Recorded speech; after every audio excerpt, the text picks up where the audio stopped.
विस्तार से।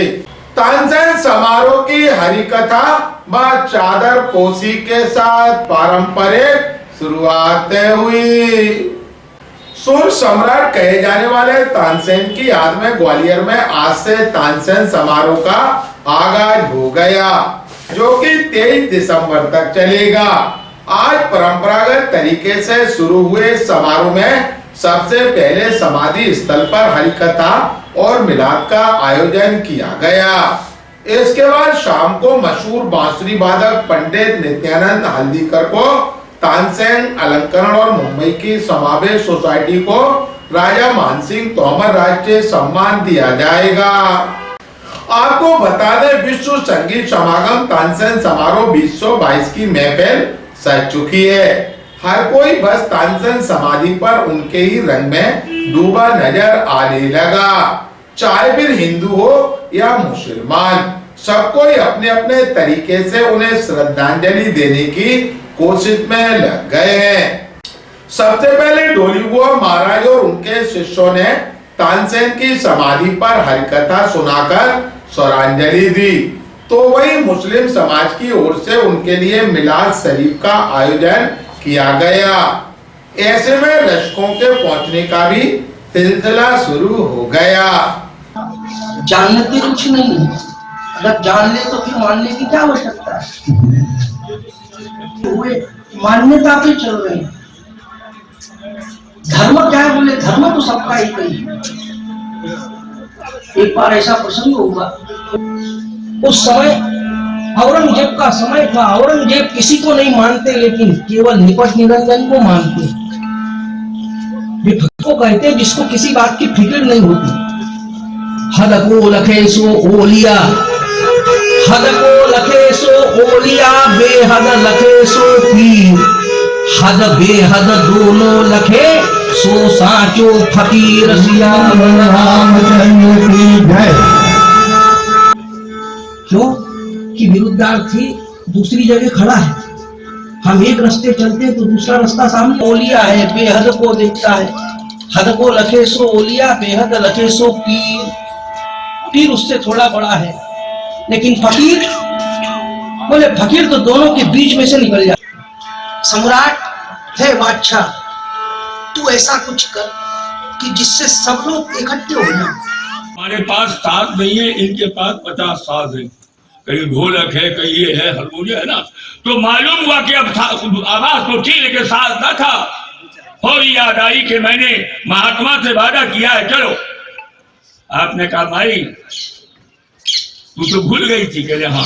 तो आपने फिर जबान पे उनके कुछ लगाया, तो वो आवाज खुली जिसमें 7 सुर की आवाज थी। अभी ये मुकम्मल न थे, अभी तानसेन बाबा मुकम्मल न थे। तो आपने क्या किया, आपने मतलब मथुरा के बाबा से संपर्क किया। आज हम ये देखते हैं कि हमें हमारे जेब में टेलीफोन है, मोबाइल है, हमने टेलीफोन नंबर मिलाए तो अमेरिका बात हो रही है। हमें आज के साइंस पे यकीन हो रहा है, लेकिन वो साइंस क्या था, वो जमाना क्या था कि बाबा ने बात की कि मतलब जो है एहसन मैं अपने बच्चे को तुम्हारी चरणों में देना चाहता हूँ ताकि उसे मोक्षी सिखाई जाए। तो उन्होंने कहा महाराज मैं तो तैयार हूँ, मेरा धर्म का कोई मामला नहीं है, लेकिन मैं कैसे जाऊंगा, वो कैसे आएंगे। कहा इसका इंतजाम हम करेंगे। ग्वालियर अभी तक से चर्चा के दौरान हरिकथा भाषक ढोलीबुआ महाराज ने कहा, कीर्तन और मिलाद ये दोनों धार्मिक कार्य है। ये हमारी गंगा जमुनी संस्कृति का एक प्रतीक है कि जिसमें सबको सब है समान, सब में एक प्राण, त्यज के अभिमान हरि गान गाओ। हरि गान गाओ दया अपनाओ, अपने हृदय में हरि को बसाओ। हरि नाम प्यारा सबका सहारा, हरि नाम जप के सुख शांति पाओ। कहे वो निवृत्ति, हरि नाम भक्ति, हरि नाम शक्ति देवेगी मुक्ति। या हिंदू और मुसलमान दोनों की एकता समानता क्या है, बोले वो हरि को मानते हैं, हरा ही हरा देखते हैं, हरे को बड़ा पवित्र रंग मानते हैं। अपने यहाँ हरि हिंदुस्तान में साक्षात भगवान को कहते हैं, तो इसलिए सब है समान। तो इस समानता का ये सबसे बड़ा प्रमाण आज भी इस ग्वालियर जैसे शहर में चल रहा है। तो इसी का ये महत्व है कि सब लोगों को समझना चाहिए कि धार्मिक पर्व इन उर्सों के साथ कितना आवश्यक है। उसका अपना महत्व है, उस महत्व से ये चल रहा है और प्रशासन भी उसको आज तक तवज्जो देके चला रहा है। वहीं तानसेन समारोह को लेकर दूर दराज से लोगों के पहुंचने का सिलसिला भी जारी हो गया।